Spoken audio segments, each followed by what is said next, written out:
ఆచార సంప్రదాయాలను పాటిస్తూ యూనిటీగా ఉండి ఆదర్శంగా నిలుస్తున్న బంజారాల అభివృద్ధికి ప్రభుత్వం కృషి చేస్తుందని రాష్ట్ర రవాణా మరియు బీసీ సంక్షేమ శాఖ మంత్రులు పొన్నం ప్రభాకర్ అన్నారు.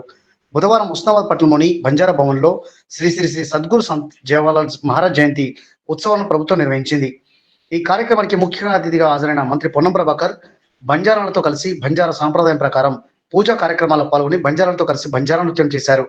ఈ సందర్భంగా మంత్రి వర్యులు మాట్లాడుతూ 287 సంవత్సరాల క్రితం అనంతపురం జిల్లాలో జన్మించి బంజారా జాతిని ఏకం చేసిన కారణ జన్ముడు శ్రీ శ్రీ శ్రీ సంత్ సేవాలాల్ మహారాజ్ అని వారి ఆశీస్సులతో అందరి సంక్షేమానికి కృషి చేస్తానన్నారు.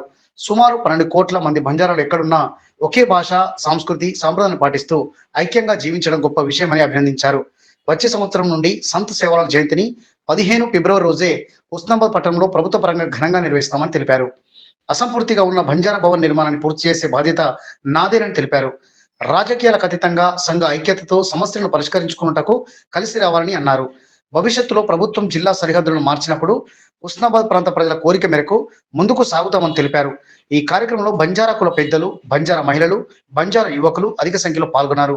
ఈ కార్యక్రమంలో మున్సిపల్ చైర్పర్సన్ దండి Lakshmi, vice chairperson Chitari Padma, Husnabad market committee chairman కంది తిరుపతి రెడ్డి, వైస్ చైర్మన్ బంక చందు, ఆత్మ committee chairman Ailayya, single window chairman bullshit Shivayya, Banjara నాయకులు తదితరులు పాల్గొన్నారు.